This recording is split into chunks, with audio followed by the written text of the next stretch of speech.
नमस्कार, राष्ट्र की बात में आपका स्वागत है। मैं हूं शीतल राजपूत। 10 मार्च उत्तर प्रदेश में पहले चरण के मतदान में केवल 7 दिन बचे हैं।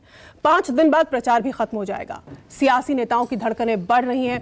शायद इसीलिए जाटलैंड में जीत के लिए अब नेताओं ने मुद्दों को पीछे छोड़ एक दूसरे पर जबानी हथियार चलाना शुरू कर दिया है। अब ये हथियार खुद को चोट पहुंचाएंगे या विरोधी को, ये देखना दिलचस्प होगा। आज बात होगी अखिलेश के वार की, प्रियंका के प्रचार की, केशव मौर्य के नामांकन की, अमित शाह के अखिलेश यादव पर हमले की, लेकिन सबसे पहले बात योगी आदित्यनाथ के 5 साल के रिपोर्ट कार्ड की। सीएम योगी आदित्यनाथ ने 5 साल की अपनी सरकार का रिपोर्ट कार्ड पेश किया। कई दावे किए, सरकार बनने पर क्या करेंगे, दोबारा सरकार बनने पर क्या करेंगे, इसकी भी बात की। सीएम बोले 70 साल में जो नहीं हुआ वो हमने कर दिखाया। बीते 5 साल में उत्तर प्रदेश ने कुछ मील के पत्थर गढ़े, हमारे काम को दुनिया भर में सराहा गया। सीएम योगी ने लॉ एंड ऑर्डर को अपनी सरकार की बड़ी उपलब्धि बताया।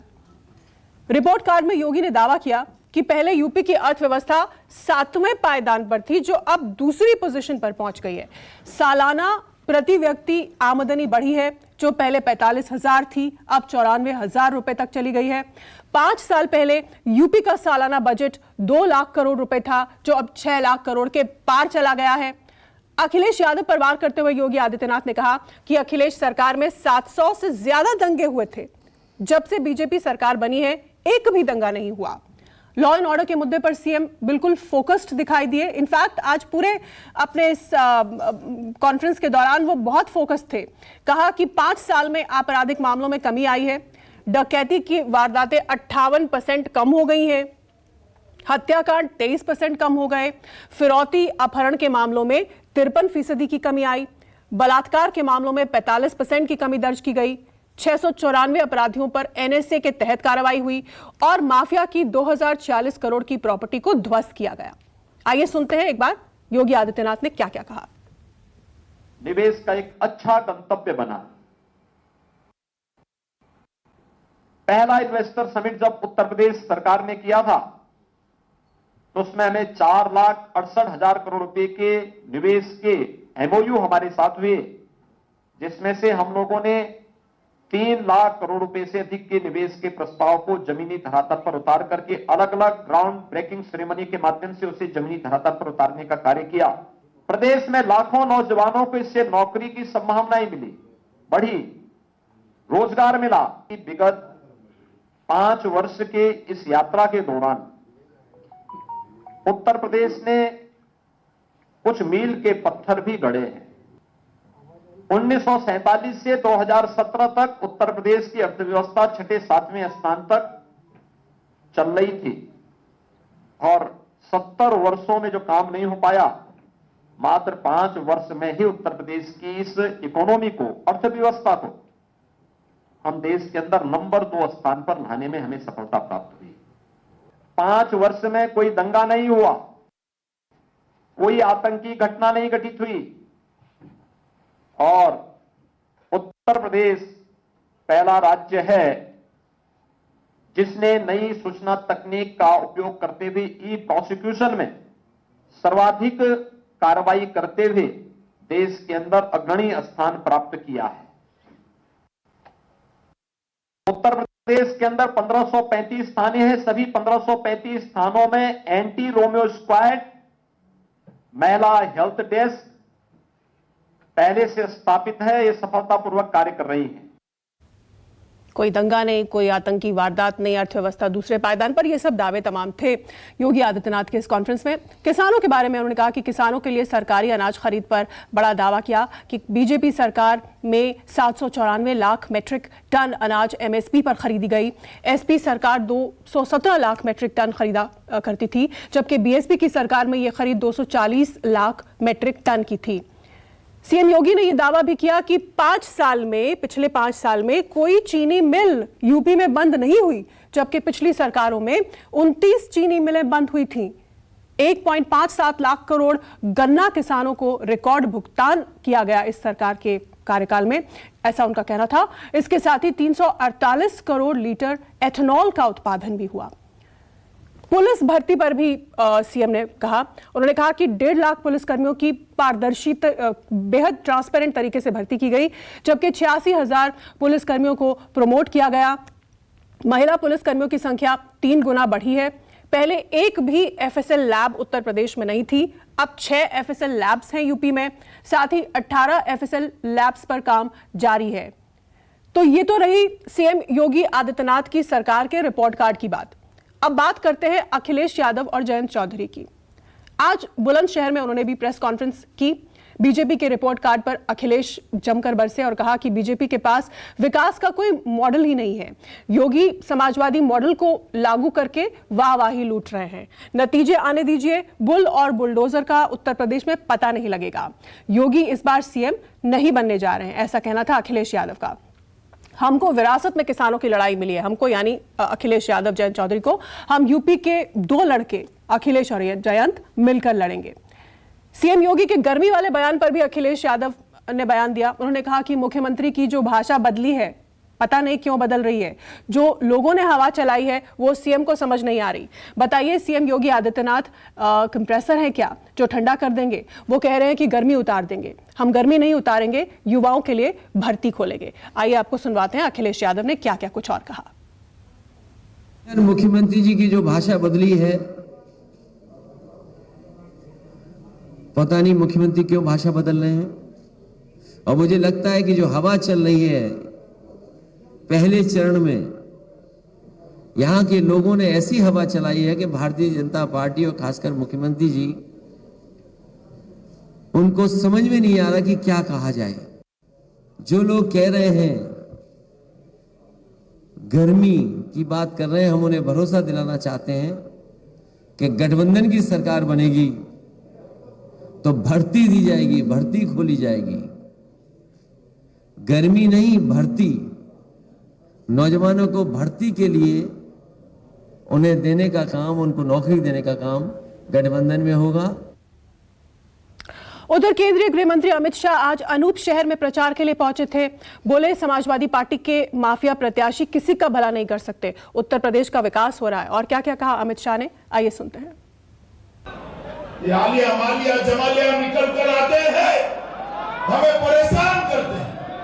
मैं पूछना चाहता हूं मित्रों, आज पूरे पश्चिमी उत्तर प्रदेश में किसी भी माफिया की हिम्मत है बहन बेटी को परेशान है क्या? जोर से बोलो, है क्या? और जोर से बोलो, है क्या? मित्रों, 5 साल के अंदर भारतीय जनता पार्टी के शासन में माफियाओं का पलायन हो गया है, पलायन।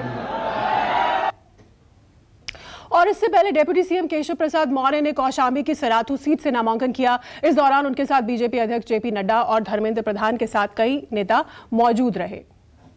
Keshav Prasad Maurya deputy CM UP के नामांकन दाखिल करते हुए।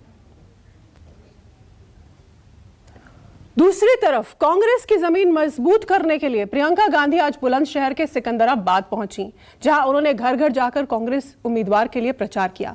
प्रियंका के साथ सड़क पर लोगों का भारी हुजूम नजर आया। उनके ऊपर लोगों ने फूलों की बारिश की। प्रियंका ने लोगों से मिलकर कांग्रेस को वोट देने की अपील की।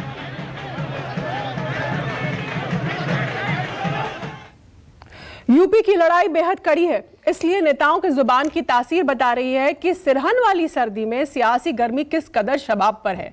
राजनीतिक शब्दकोश आग उगल रहा है। इसमें गर्मी है, इसमें चर्बी है, शिमला है, हिंदू मुसलमान है, दंगे की बात हो रही है, पलायन की बात हो रही है, पाकिस्तान है, जिन्ना है, हर एक बोल पर बवाल हो रहा है। ऐसे में राष्ट्र की बात में आज का सवाल है, योगी के रिपोर्ट कार्ड से मिलेगा रिकॉर्ड तोड़ वोट बीजेपी को? दूसरा सवाल, अखिलेश यादव ने क्यों कहा पश्चिमी उत्तर प्रदेश में हवा बदली?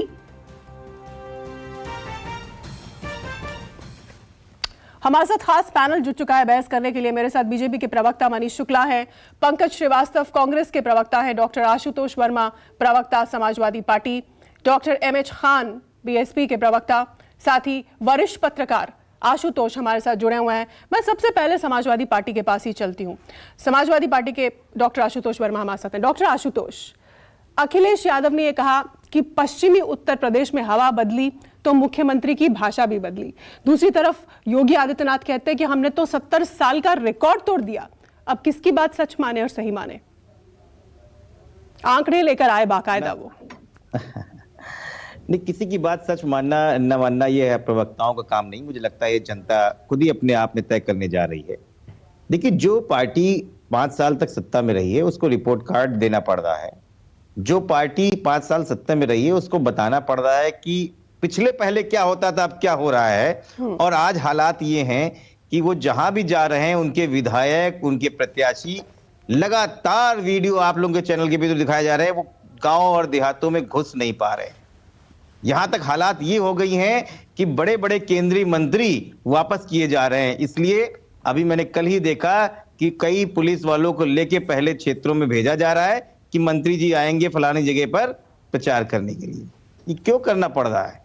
क्योंकि जनता जानती है कि 5 साल जिस तरीके से आपने एक मठ की तरीके से इस उत्तर प्रदेश में शासन किया है, जिस तरीके से आपने धाकड़ चलाया है, जिस तरीके से आपने ठोको नीति करी है उत्तर प्रदेश में, जिस तरीके से किसानों की बात कर रहे हैं, बहुत हास्यास्पद है। जिसके शासन काल में सबसे बड़ा किसान आंदोलन इस देश का चला है, जिसके शासन काल में 700 किसानों ने शहादतें हो गई हैं, वो आदमी किसानों की बात कर रहा है। वो आदमी महिला सुरक्षा की बात कर रहा है, जहां पे कल और उसके पहले हाथरस में क्या हुआ है, बेटी के शव को रात में टायर और पेट्रोल डाल के जला दिया गया है। शर्म आनी चाहिए भारतीय जनता पार्टी के लोगों के लिए।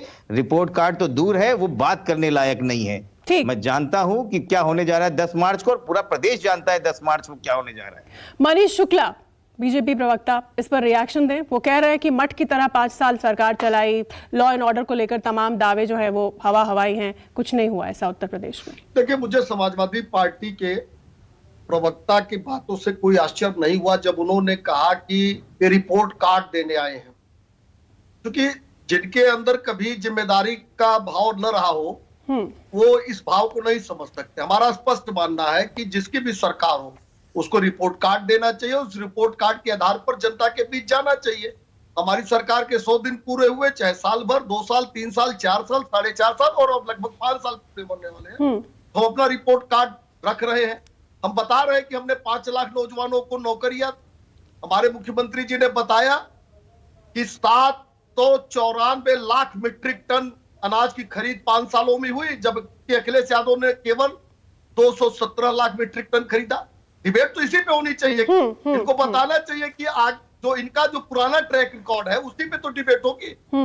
700 दंगे कराने वाले लोग, जब दंगाइयों, अपराधियों और माफियाओं पर कार्रवाई होती है तो उनको धर्म और जाति का सुरक्षा कवच पहना देते हैं।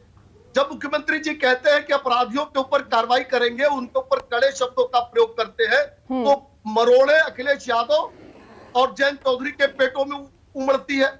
इससे स्पष्ट होता है कि इनकी सिंपैथी अपराधियों के साथ, माफियाओं के साथ, आतंकवादियों के साथ है। और हमारा ये कर्तव्य है बताना कि हमने उत्तर प्रदेश में 5 एक्सप्रेसवे बनाए, मेडिकल कॉलेज बनाए। आखिर चुनाव तो इसी पे होना चाहिए। साथ साथ कानून व्यवस्था एक बड़ा इशू है। उत्तर प्रदेश अंधेरों का प्रदेश था। 4 जिलों में बिजली आती थी, 71 जिले अंधेरों में रहते थे। आशुतोष जी को बताना चाहिए ये दुर्भावना क्यों थी इनके मनों में। जब एसडीएम के रिजल्ट आते थे, यूपीएससी के रिजल्ट आते थे, तो एक जात विशेष के लोगों को क्यों रिजल्ट में स्थान मिलता था। जब सिपाही की भर्ती होती थी, जो भी इन्हीं गिनी चुनी भर्तियां हुई, उसमें भी 4-5 जिलों के, चंद जिलों के एक जात के विशेष के लोगों का बोलबाला रहता था। ठीक। डॉक्टर आशुतोष, इस पर जवाब दीजिए, फिर मैं आशुतोष, हमारे वरिष्ठ पत्रकार हमारे साथ जुड़े और बाकी हमारे मेहमान कांग्रेस और बीएसपी से उनके पास चलूंगी।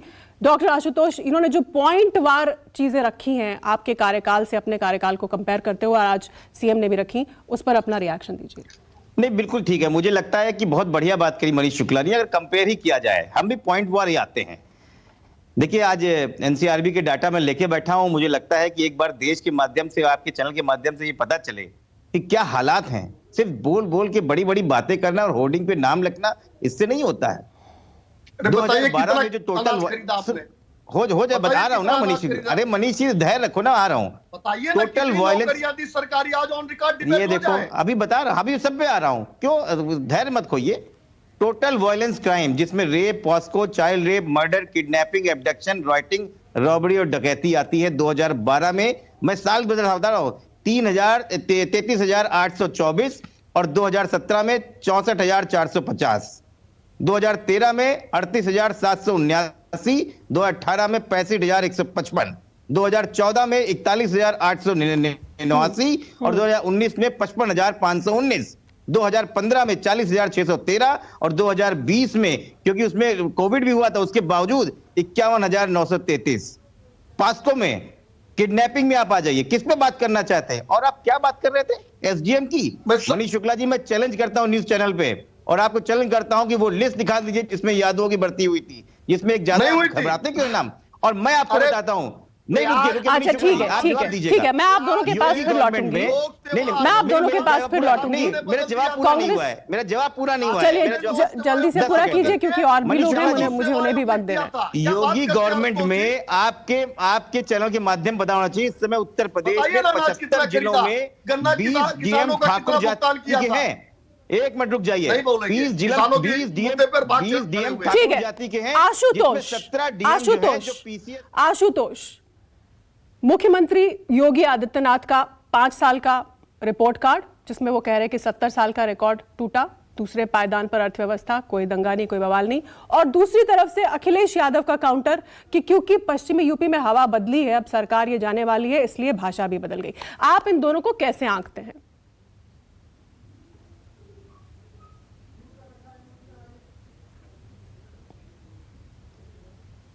आप अनम्यूट कर दीजिए, क्योंकि मुझे लगता है कि आपने म्यूट किया हुआ है अपना ऑडियो।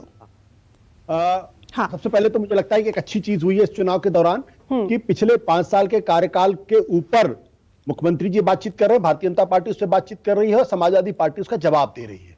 इसका मतलब यह कि 5 साल के कार्यकाल का हिसाब जनता के सामने रखा जाएगा। अब उस हिसाब में क्या सच्चाई है, क्या सच्चाई नहीं है, ये एक अलग दूसरे तरीके का सवाल है। लेकिन कम से कम जो अभी तक जो भाषा चल रही थी कि एक दूसरे को देख लेने की भाषा थी, गर्मी की भाषा थी, चर्बी की भाषा थी, और उसके अलावा ये जो लाल कैप है ये तो खून के हिंदुओं के रंग से, हिंदुओं के खून से रंगी हुई है, कम से कम उस तरीके की भाषा का इस्तेमाल नहीं हो रहा। कम से कम जो धार्मिक और उन्मादी भाषा उसका इस्तेमाल नहीं हो रहा।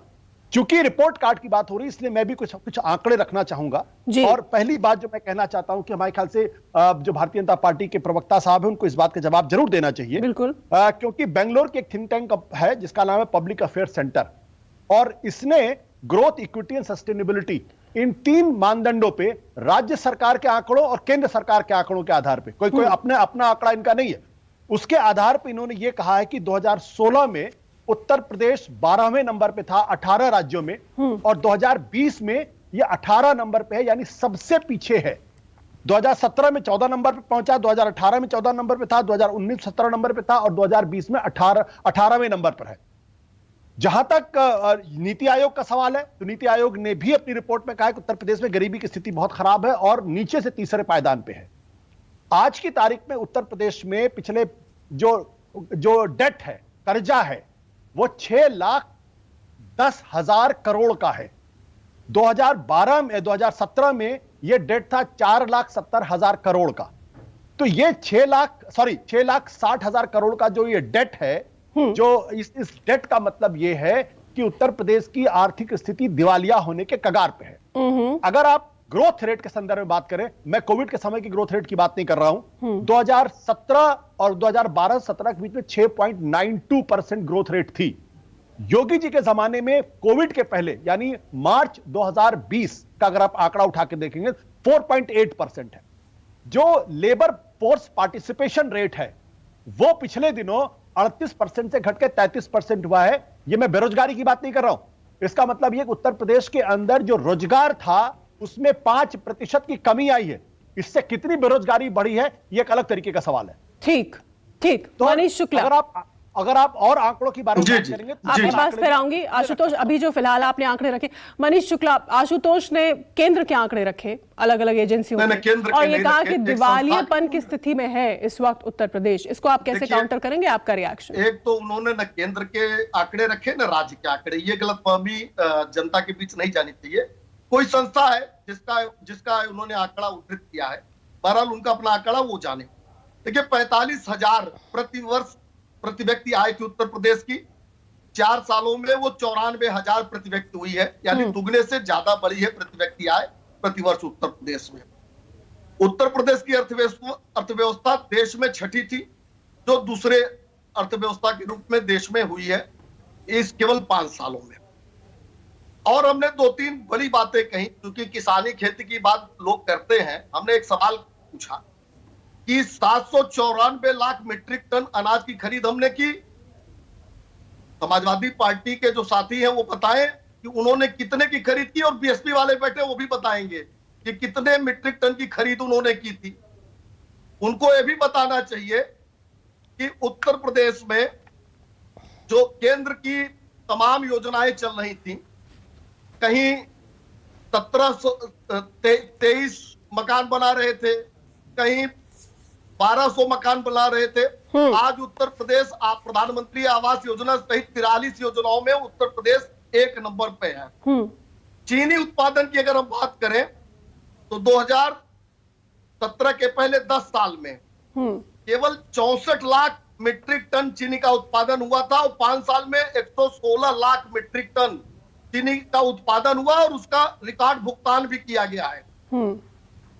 तो हमको लगता है कि जो अगर प्रति व्यक्ति आय बढ़ रही है, अर्थव्यवस्था बढ़ रही है, किसानों की उपज खरीदी जा रही है जी, चीनी मिलें नहीं बन रही है, जबकि सपा बसपा चीनी मिलें बेचा करता था, तो कैसे जो आंकड़े आशुतोष जी बता रहे हैं अब इनके ऑफिस में बनाए गए हैं कि समाजवादी पार्टी कार्यालय बनाएंगे, ये बताएंगे। ठीक ठीक। तो वो आंकड़े कैसे जस्टिफाई होते हैं ये बताने का काम बीएसपी के पास चलते हैं। बीएसपी के पास एक मिनट मैं इनके जवाब दे देता हूं। हाँ दीजिए। अभी मुझे लगता है मनीष जी को गूगल कर लेना चाहिए। पर कैपिटा इनकम उत्तर गूगल आप कर लीजिए। नहीं मैंने आपको नहीं बोला मनीष जी, मैंने आपको नहीं, मनीष जी मैंने आपको नहीं कहा। अच्छा प्लीज आशुतोष को बात पूरी करने देते हैं। मनीष आपने अपना पक्ष रख लिया है, let Ashutosh complete what he is saying. Ashutosh को बोलने दीजिए, फिर मैं आपके पास आऊंगी मनीष, फिर से आऊंगी। आशुतोष बात पूरी कीजिए। आशुतोष बात पूरी कीजिए।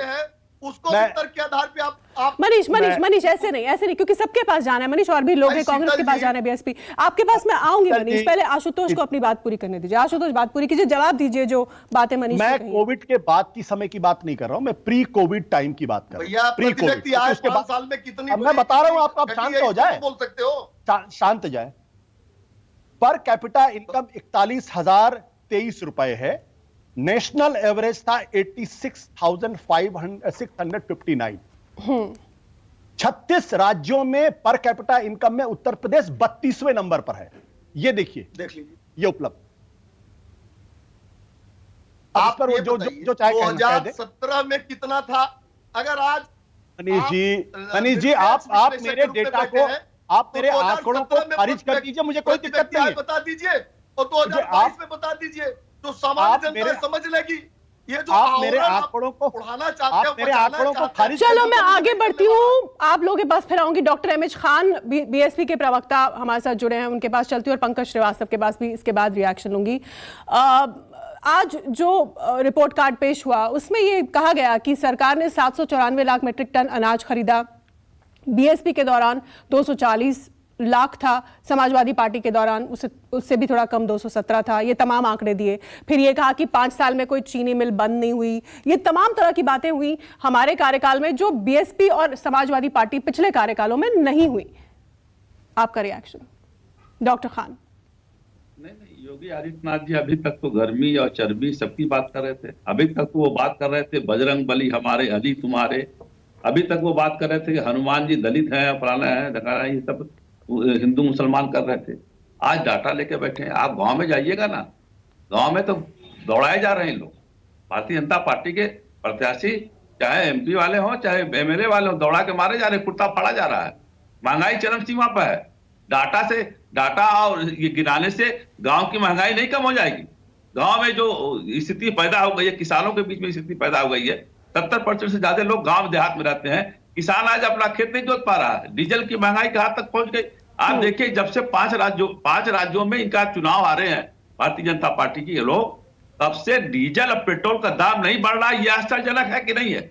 अब ये आश्चर्यजनक इसलिए है कि जब तक चुनाव हो तब तक नहीं बढ़ेगा, न गैस सिलेंडर का दाम बढ़ेगा। अब जैसे ही चुनाव खत्म हो जाएगा, जनता की कमर तोड़ने के लिए बैठे हैं लाठी लेके। ये कंपनियां अब घाटे में नहीं है, ये कंपनियां अब मुनाफा नहीं कमा रही हैं। ये कंपनियां कहां चली गई? ये कहते हैं कि हमारा कोई कंट्रोल नहीं है। आज कंट्रोल कैसे कम हो गया? आज क्यों नहीं बढ़ रहा दाम? 10 पैसा, 20 पैसा, 25 पैसा। ये सारा सरकार का खेल है और सरकार इसको करती है। आप बताइए, बहन कुमारी मायावती जी के शासनकाल में किसानों की बात कर रहे हैं, थार जीप चढ़ाई गई कि नहीं चढ़ाई गई? किसान मारे गए कि नहीं मारे गए? 700 किसानों को शहादत हुई कि नहीं हुई? ये कौन से मुंह से बात करेंगे? वो ये कहते हैं कि कोई दंगा नहीं कराया हुआ हमारे कार्यकाल में, कोई आतंकी वारदात नहीं उत्तर प्रदेश में। मतलब किसानों की और मेरी बात सुनिए, ये थार जीप चढ़ाई गई दंगा नहीं था। आगे आदमी किसान जा रहा है, पीछे से जीप चढ़ाई गई, ये क्या था? ये गुंडागर्दी थी कि नहीं थी? बीएसपी को शिकायत ज्यादा किससे है? क्योंकि मायावती ने आगरा में अपनी पहली रैली में समाजवादी पार्टी को ही जमकर टारगेट पे रखा था और ये कहा कि गुंडों की पार्टी है, तमाम तरह की बातें। कांग्रेस के विरोध में, दलित विरोधी है कांग्रेस। हाँ, आप ही की पार्टी सुप्रीमो की बात मैं कर रही हूं। तो बीएसपी से को परेशानी किससे है, शिकायत किससे ज्यादा? देखिए, या तो मुझे बोलने ले दीजिए, या तो फिर आप काउंटर करती रहिए। बोल रहे हैं डॉक्टर खान, आप बोल रहे हैं, काउंटर नहीं कर रही हैं। आप मैं काउंटर करूंगी ना, काउंटर सवाल होगा तो करूंगी। डॉक्टर खान, आप बुजुर्ग हैं, आपसे मैं इज्जत से सवाल पूछ रही हूँ। अबे मुझे बोलने में मत दीजिए, आपके मैं आप ही की पार्टी सुप्रीमो की बात कर रही हूँ। मैं कह रहा हूँ वो सुप्रीमो की बात तो दुनिया सुन रही है। मैं तो कह रहा हूँ कि समाजवादी पार्टी गुंडों की पार्टी है, भारतीय जनता पार्टी सांप्रदायिक पार्टी है। मैं तो साफ साफ कह रहा हूँ। अब इससे ज्यादा साफ क्या हो सकता है? दंगा किसके शासनकाल में हुआ? मुजफ्फरनगर का दंगा किसके शासनकाल में हुआ? 500 से 1000 दंगे हुए, 50,000 हिंदू मुसलमान टेंटों में रह रहे थे, नहीं रह रहे थे। चलिए, पंकज श्रीवास्तव, कांग्रेस पार्टी का रिएक्शन योगी के रिपोर्ट कार्ड पर और फिर समाजवादी पार्टी के उस पर काउंटर पर। जब इस तरह की बातें हो रही थी, खासतौर पर जब बीजेपी के प्रवक्ता बड़ी बड़ी बातें कर रहे थे, तो मुझे अदब गोडवी का एक शेर याद आ रहा था। तुम्हारी फाइलों में गांव का मौसम गुलाबी है, तुम्हारी फाइलों में गांव का मौसम गुलाबी है, मगर ये आंकड़े झूठे हैं, ये दावे किताबी है। उन्होंने बड़े आसानी से आशुतोष जी के आंकड़ों को गलत बता दिया।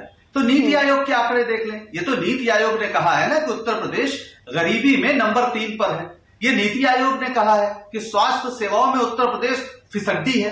ये बार बार दावा कर रहे हैं कि हमने इतना अनाज खरीदा, लेकिन ये नहीं बता रहे हैं कि किस दाम पर खरीदा। असली सवाल ये है, एमएसपी के लिए आप इनका पिछला, चूंकि 5 साल पे आए हैं सामने, तो इनका पिछला जो संकल्प पत्र था उसको पढ़ लीजिए। इन्होंने यहां तक कहा था कि आलू, लहसुन और प्याज पर भी एमएसपी देंगे। और हालत यह है कि जो हमारी खाद्यान्न, गेहूं और चावल और इस तरह की चीजें हैं, उनकी भी एमएसपी पे खरीद नहीं हो रही है। साल भर तक किसान बैठा रहा वहां पर दिल्ली को घेर कर, और प्रधानमंत्री जी या गृह मंत्री जी या मुख्यमंत्री जी उसके आंसू पोंछने नहीं गए। उसने जाड़ा, गर्मी, बरसात, आंधी तूफान झेला। 700 किसानों की बलि हो गई। कई किसानों को इनके पार्टी के नेताओं ने कुचल दिया अपनी गाड़ी से, तब इनके आंसू नहीं फूटे। आज ये दावा कर रहे हैं ये किसानों की हितैषी हैं। इन्होंने कहा था कि उत्तर प्रदेश में हर साल ये 12 लाख नौकरियां देंगे, 70 लाख नौकरियां देंगे। मैं इनके संकल्प पत्र की बात कर रहा हूं। और विधानसभा में इन्होंने खुद माना है कि इन्होंने 4.5 लाख नौकरियां दी हैं। हमने देखा कि उत्तर प्रदेश में किस तरह से एक ऑक्सीजन सिलेंडर के लिए तड़प तड़प के लोग मरे, तड़प के। और उनका ये कहना था कि हमने तो, उन्होंने अपनी रिपोर्ट में तो ये कहा कि हमने तो कोरोना में जो काम किया उसकी पूरी दुनिया भर में चर्चा होती है। थोड़ा सा समय दे दीजिए। नहीं, आप समय लीजिए, आप समय पूरा लीजिए। मैं सिर्फ बता रही हूँ योगी आदित्यनाथ, क्योंकि आप कोविड की बात कर रहे थे, तो उनका ये कहना था कि हमारे काम की कोविड के दौरान पूरी दुनिया में सराहना हुई। आप पूरा समय लीजिए, मैं बस ये पॉइंट रख रही थी। अरे भाई अब करें पूरी दुनिया से आप सोने का स्वर्ण पत्र जो है लटका लीजिए। सवाल यह है कि आपके चैनल ने भी दिखाया, सबने दिखाया किस तरह से एक एक ऑक्सीजन सिलेंडर के लिए लोग मर रहे हैं, तड़प तड़प के मर गए। और इनका नीति आयोग कह रहा है कि स्वास्थ्य और चिकित्सा सेवा में उत्तर प्रदेश फिसड्डी है, सबसे नीचे। ये हम नहीं कह रहे हैं, अब ये नीति आयोग का भी मजाक उड़ा दे। और एक बात मैं आपसे, ये अपराधीकरण की बहुत बात करते हैं, एडीआर की रिपोर्ट क्या कहती है कि सबसे ज्यादा पिछली विधानसभा में अगर आपराधिक अतीत वाले और इतिहास वाले और मुकदमे वाले अपराधी किसी के पार्टी में विधायक थे तो वो भारतीय जनता पार्टी थी, जिसमें 32 के खिलाफ चार्जशीट दाखिल हुई है। और अभी भी मेरा दावा है कि ये दे दे पूरे उत्तर प्रदेश के 10, 12, 15 जो भी इनकी लिस्ट हो माफियाओं की, मेरा दावा है कि ये माफियाओं का नाम नहीं दे पाएंगे, क्योंकि 2 से ज्यादा उसमें भी ये धर्म की बात जरूर जोड़ते हैं। ये मुख्तार और अतीक के अलावा बात नहीं करती है, विकास दुबे का नाम नहीं लेंगे। अरे भाई, विकास दुबे के खिलाफ भी आपने कार्रवाई की, एक बार भी नहीं कहा कि हमने विकास दुबे के खिलाफ कार्रवाई की, बोलते ही नहीं है। और वो जो जौनपुर का माफिया है जो क्रिकेट खेल रहा है 25,000 का इनामी, उसे क्यों नहीं पकड़ा? महोबा में एक क्रशर व्यापारी इंद्रमणि त्रिपाठी को खुदकुशी करने के लिए मजबूर करने वाला आईपीएस मणिंद्र पाटीदार साल भर से फरार है, इनकी पुलिस ने पकड़ा नहीं। बुलंदशहर में इंस्पेक्टर सुबोध सिंह की लिंचिंग हुई, ये देखते रहे, कुछ नहीं। ठीक, बहुत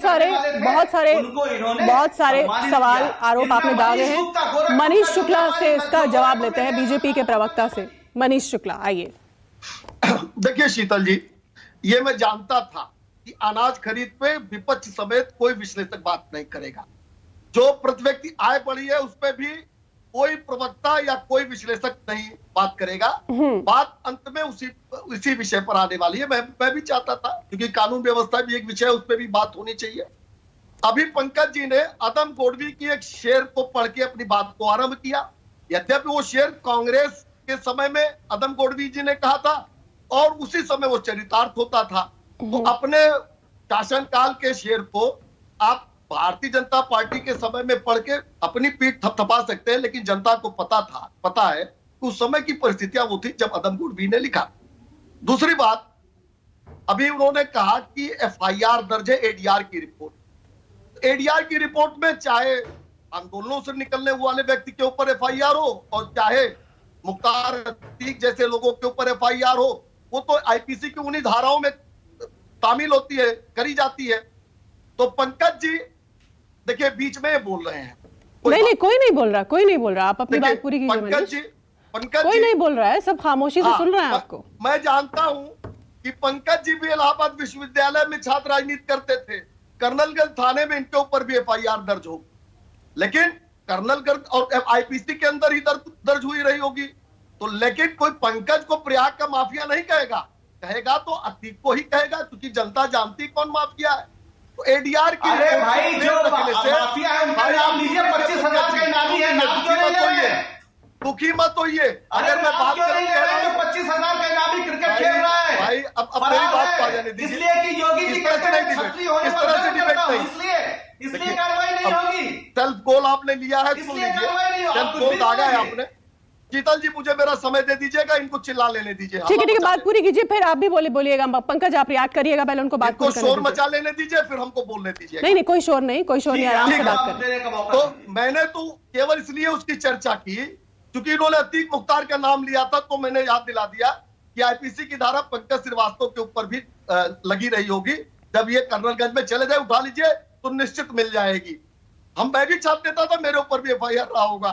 तो ये तो एडीआर की रिपोर्ट हो गई। देखिए सबसे महत्वपूर्ण है कि लोगों की आपत्ति किस पे है। जब योगी जी कहते हैं कि हम माफियाओं पर कार्रवाई करेंगे, हम जो माफियाओं के अंदर बड़ी गर्मी है उनके खिलाफ वो जब कड़े शब्दों का प्रयोग करते हैं, आखिर अखिलेश जी को क्यों खराब लगता है, आखिर जयंत चौधरी को क्यों खराब लगता है, कांग्रेस को क्यों खराब लगता है जब माफियाओं के खिलाफ या इनके खिलाफ कड़ी कार्रवाई। ठीक है, समाजवादी पार्टी आइए, doctor Ashutosh Verma. 5 second doctor Ashutosh बोला गया है कि क्या पहले आप अपने आप को स्टेटमेंट को देखिए, स्टेटमेंट देखिए क्या बोला योगी आदित्यनाथ ने। इनको अपने नेता के स्टेटमेंट को याद नहीं है।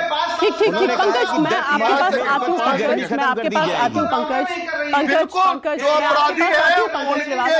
अपराधी कौन है? समाजवादी पार्टी कौन है का एक मिनट, डॉक्टर आशुतोष वर्मा अपनी बात पूरी कीजिए, फिर मैं पंकज श्रीवास्तव आपके पास आती हूँ। नहीं, ये मनीष शुक्ला जी तो दर्शकों को बहका रहे हैं।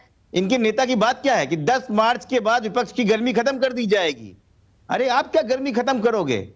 इस देश का जो युवा है, जो लाठी खा रहा है लगातार मुख्य सीएम हाउस के सामने, पिछले 5 साल से लगातार जो लाठियां खा रहा है, बेरोजगारी पे है। आप आप हर साल देख लीजिए, दर बदर बेचारे वो फॉर्म भरते चले आ रहे हैं और आपके वहां पेपर लीक हो रहे हैं, माफिया चल रहा है और बेचारे उनको लाठी मिलती है।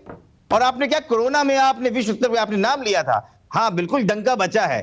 पहली बार देश ने ऐसा देखा है कि जो तस्वीरें आई हैं गंगा में लाशें बहती हुई, उनके ऊपर से उनकी चादरें उड़ती हुई, पूरे विश्व ने देखा है। पहली बार यहाँ पे हम 6 लोग बैठे हुए हैं, हम 5 लोग बैठे हुए हैं, 6 लोग बैठे हुए हैं, हम सब ने देखा कि किस तरीके से ऑक्सीजन की वजह से हमारे आसपास में हर घर में मौत हुई है। और अगर कोई झुटला दे तो मैं राजनीति छोड़ सकता हूं इस बात पे। पहली बार हमने देखा है कि इस तरीके से लोग मरते गए हैं और सरकार गायब थी उस समय। ये लोग बात करते हैं कोरोना में। उत्तर प्रदेश की हालात यह है कि हेल्थ इंडेक्स ने इन्हीं की सरकार के गृह मंत्रालय ने जब निकाला तो उत्तर प्रदेश को 19वें राज्य में आखिरी पायदान पे रखा। ये बात करते हैं बेरोजगारी पे। बेरोजगारी में हमारी हालत सबसे ज्यादा है। अभी कल रिपोर्ट आई है इनइक्वालिटी जो भारत देश की है, वो सबसे ज्यादा बढ़ गई है पिछले 7 सालों के अंदर। देखिए जिस तरीके से इन्होंने जातिवाद, ठोको नीति, एक संप्रदाय के खिलाफ जहर उगालना, और ये सब कुछ राजनीति से पोषक है। इसी उत्तर प्रदेश में देखा कि राजनीति में एक महिला का चीरहरण किया गया और महिलाओं की बात करते हैं, बेशर्म है ये लोग। आशुतोष, अब मैं हमारे पत्रकार, वरिष्ठ पत्रकार आशुतोष हैं, उनके पास जाऊंगी क्योंकि डॉक्टर आशुतोष और आशुतोष के बीच में कंफ्यूजन ना हो।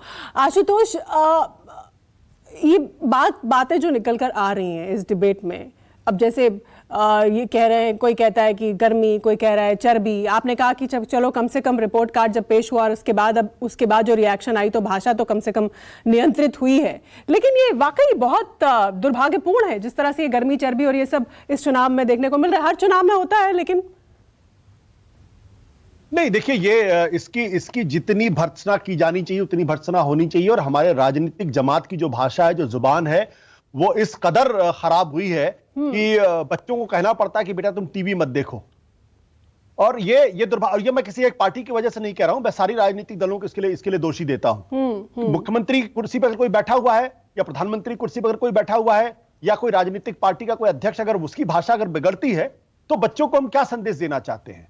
तो इसलिए हाँ, राजनीति में मतभेद होते हैं, लेकिन मनभेद नहीं होने चाहिए। मनीष शुक्ला जी को मेरी बात बुरी लग सकती है, इसमें कोई दो राय नहीं, क्योंकि मैं वो अपनी पार्टी को डिफेंड करें, जाहिर सी बात उनको डिफेंड करेंगे। लेकिन अगर हम एक दूसरे के प्रति ऐसे शब्दों का इस्तेमाल करने लगे जो एक आम भाषा में और बच्चों के बीच हम नहीं कह सकते हैं, तो हमें ख्याल से उससे दूरी रखनी चाहिए।